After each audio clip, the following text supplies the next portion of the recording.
नमस्कार। प्रादेशिक समाचार के साथ मैं प्रियंका। पहले मुख्य समाचार। प्रधानमंत्री नरेंद्र मोदी आज स्मार्ट इंडिया हैकाथॉन 2023 के ग्रैंड फिनाले के प्रतिभागियों से वीडियो कॉन्फ्रेंसिंग के माध्यम से करेंगे संवाद। मुख्यमंत्री हेमंत सोरेन ने कहा 29 दिसंबर को सरकार की चौथी वर्षगांठ पर 8,000 से अधिक सरकारी नौकरी के लिए नियुक्ति पत्र का होगा वितरण। केंद्रीय सूचना प्रसारण राज्य मंत्री डॉक्टर एल मुरुगन आज रांची पहुंचेंगे। राज्यपाल से करेंगे मुलाकात। रांची में कई कार्यक्रम में होंगे शामिल।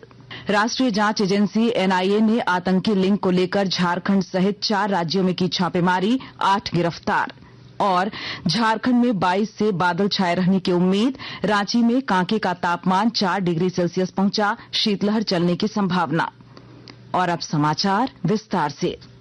प्रधानमंत्री नरेंद्र मोदी आज स्मार्ट इंडिया हैकाथॉन 2023 के ग्रैंड फिनाले के प्रतिभागियों से वीडियो कॉन्फ्रेंसिंग के माध्यम से संवाद करेंगे। इस अवसर पर वे प्रतिभागियों को संबोधित भी करेंगे। स्मार्ट इंडिया हैकाथॉन के ग्रैंड फिनाले का आयोजन आज से शनिवार तक होगा। इस वर्ष इस कार्यक्रम में 44,000 टीमों की ओर से 50,000 से अधिक विचार प्राप्त हुए, जो स्मार्ट इंडिया हैकाथॉन के पहले संस्करण की तुलना में 7 गुना अधिक है। ग्रैंड फिनाले में 12,000 से अधिक प्रतिभागी और 2,500 से अधिक मेंटर भाग लेंगे। यह कार्यक्रम देश भर में 48 नोडल केंद्रों पर होगा। ग्रैंड फिनाले के लिए 1,282 टीमों को चुना गया है। ये टीमें अंतरिक्ष प्रौद्योगिकी, स्मार्ट शिक्षा, आपदा प्रबंधन, रोबोटिक्स और ड्रोन तथा संस्कृति और विरासत सहित बहुत से विषयों पर समाधान प्रदान करेंगी।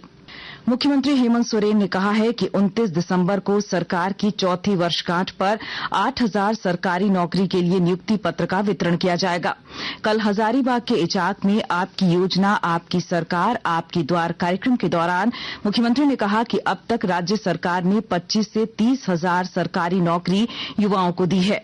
उन्होंने कहा कि झारखंड में स्थापित सभी निजी और सरकारी फैक्ट्रियों में 75% स्थानीय लोगों को रोजगार देने के लिए कानून बना दिया गया है। केंद्रीय सूचना प्रसारण राज्य मंत्री डॉक्टर एल मुरुगन आज से राज्य के 2 दिवसीय दौरे पर रांची आ रहे हैं। इस क्रम में वे राज्यपाल सीपी राधाकृष्णन से मुलाकात करेंगे। साथ ही रांची में कई कार्यक्रमों में शामिल होंगे।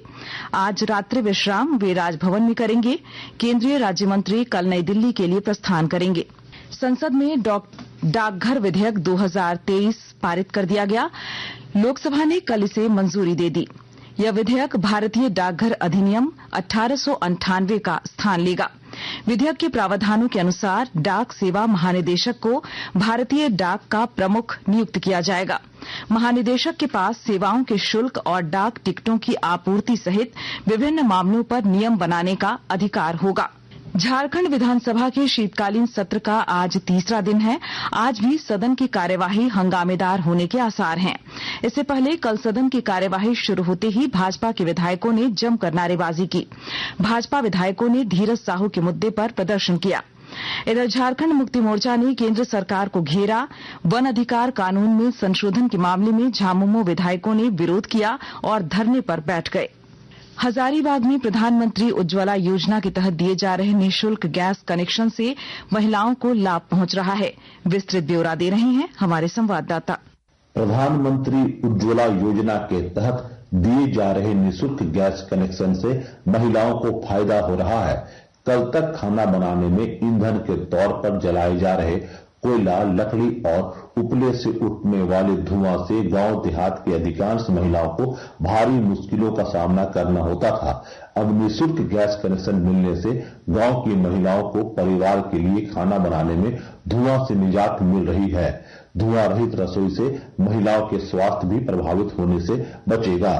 तटकम दाग की रहने वाली महिला सोनी देवी कहती है कि पीएम उज्ज्वला योजना से लकड़ी में खाना बनाने की समस्या से निजात मिल गया है।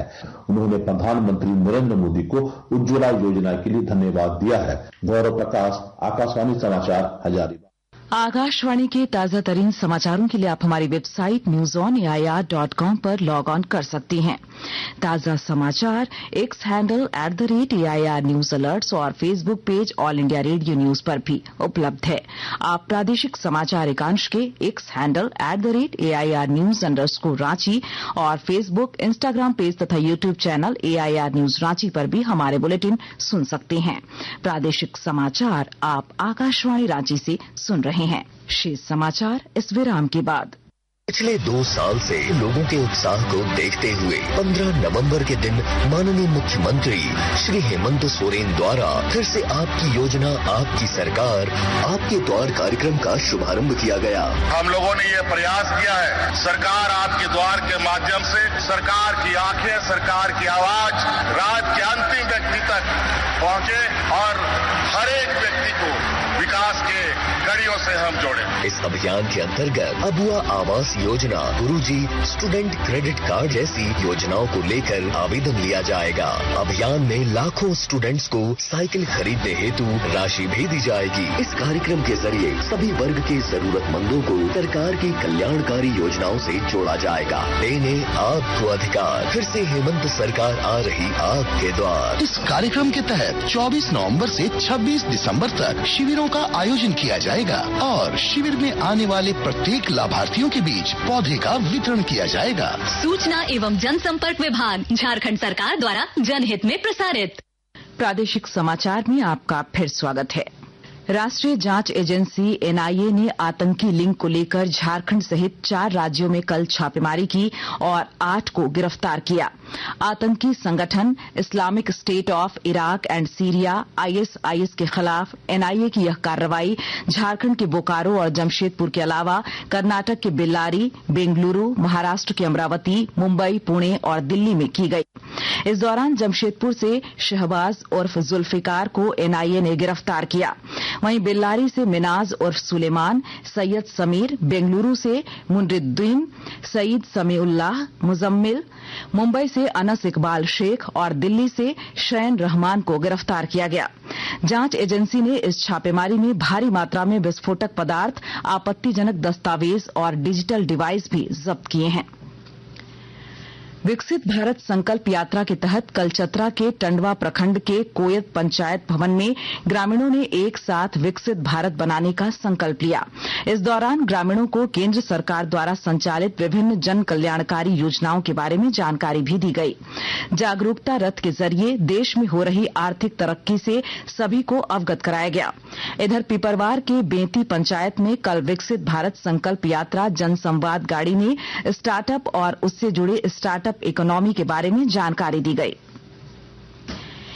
केंद्र ने कोविड संक्रमण के मामलों में वृद्धि और देश में नए JN.1 वेरिएंट के पहले मामले का पता चलने के बीच राज्यों और केंद्र शासित प्रदेशों को निरंतर निगरानी बनाए रखने के लिए कहा है। राज्यों को लिखे एक पत्र में केंद्रीय स्वास्थ्य सचिव सुधांशु पंत ने रेखांकित किया कि केंद्र और राज्य सरकारों के बीच लगातार सहयोग से देश कोविड-19 के मामलों को नियंत्रित रखने में सक्षम रहा है। उन्होंने कहा कि हाल ही में केरल जैसे कुछ राज्यों में कोविड-19 मामलों की संख्या में मामूली वृद्धि दर्ज की गई है। झारखंड में शीतलहर की वजह से न्यूनतम तापमान में कमी आई है। मौसम विभाग ने संभावना व्यक्त की है कि राज्य के कई जिलों में 22 दिसंबर से बादल छाए रह सकते हैं। मौसम विभाग के अनुसार सुबह में कोहरा छाया रहेगा। न्यूनतम तापमान अगले 2 से 3 दिनों तक 9 से 11 डिग्री सेल्सियस के बीच रहने की संभावना है। इधर राजधानी रांची के कांके का तापमान कल 5 डिग्री सेल्सियस के नीचे चला गया। कांके में कल न्यूनतम तापमान 4 डिग्री सेल्सियस रिकॉर्ड किया गया। मौसम विभाग ने बताया है कि राज्य के पश्चिमी हिस्सों में अगले 2-3 दिनों तक शीतलहर चलने की संभावना है। और आइए अब सुनते हैं अखबारों की सुर्खियां। संसद में सुरक्षा चूक के मामले पर विपक्ष के हंगामे और झारखंड में चल रहे विधानसभा के शीतकालीन सत्र के दूसरे दिन सदन में हुए हंगामे की खबर को रांची से प्रकाशित होने वाले अधिकांश अखबारों ने पहले पन्ने की सुर्खी बनाई है। प्रभात खबर ने लिखा है, एक दिन में लोकसभा के 33 और राज्यसभा के 45 सांसद कर दिए गए निलंबित। दैनिक भास्कर लिखता है, सांसद धीरज साहू कैश कांड और ईडी पर शीत सत्र गरमाया, भाजपा ने मुख्यमंत्री से मांगा इस्तीफा। हिंदुस्तान की सुर्खी है, हंगामे के बीच पेश हुआ दूसरा अनुपूरक बजट, जातीय जनगणना जल्द शुरू करेगी सरकार। अंग्रेजी अखबार टाइम्स ऑफ इंडिया और हिंदुस्तान टाइम्स ने सुरक्षा में चूक पर संसद में हंगामा और 78 सांसद किए गए निलंबित की खबर को पहले पन्ने की सुर्खी बनाई है। रांची एक्सप्रेस ने लिखा है, मुख्यमंत्री ने कहा यह सरकार दिल्ली और रांची के बंद कमरे से नहीं बल्कि गांव और पंचायत से चल रही है। राष्ट्रीय नवीन मेल की सुर्खी है, मुख्यमंत्री, स्पीकर, मुख्य सचेतक और नेता प्रतिपक्ष के वेतन भत्ते में होगी बढ़ोतरी। दैनिक जागरण की सुर्खी है, एनआईए ने जमशेदपुर के शहबाज समेत 8 को दबोचा, 4 राज्यों में 19 ठिकानों पर हुई छापेमारी। और अब अंत में मुख्य समाचार एक बार फिर। प्रधानमंत्री नरेंद्र मोदी आज स्मार्ट इंडिया हैकाथॉन 2023 के ग्रैंड फिनाले के प्रतिभागियों से वीडियो कॉन्फ्रेंसिंग के माध्यम से करेंगे संवाद। मुख्यमंत्री हेमंत सोरेन ने कहा 29 दिसंबर को सरकार की चौथी वर्षगांठ पर 8,000 से अधिक सरकारी नौकरी के लिए नियुक्ति पत्र का होगा वितरण। केंद्रीय सूचना प्रसारण राज्य मंत्री डॉक्टर एल मुरुगन आज रांची पहुंचेंगे, राज्यपाल से करेंगे मुलाकात, रांची में कई कार्यक्रमों में होंगे शामिल। राष्ट्रीय जांच एजेंसी एनआईए ने आतंकी लिंक को लेकर झारखंड सहित 4 राज्यों में की छापेमारी, 8 गिरफ्तार। और झारखंड में 22 से बादल छाए रहने की उम्मीद, रांची में कांके का तापमान 4 डिग्री सेल्सियस पहुंचा, शीतलहर चलने की संभावना। इसके साथ ही आकाशवाणी रांची से प्रादेशिक समाचार का ये बुलेटिन समाप्त हुआ। नमस्कार।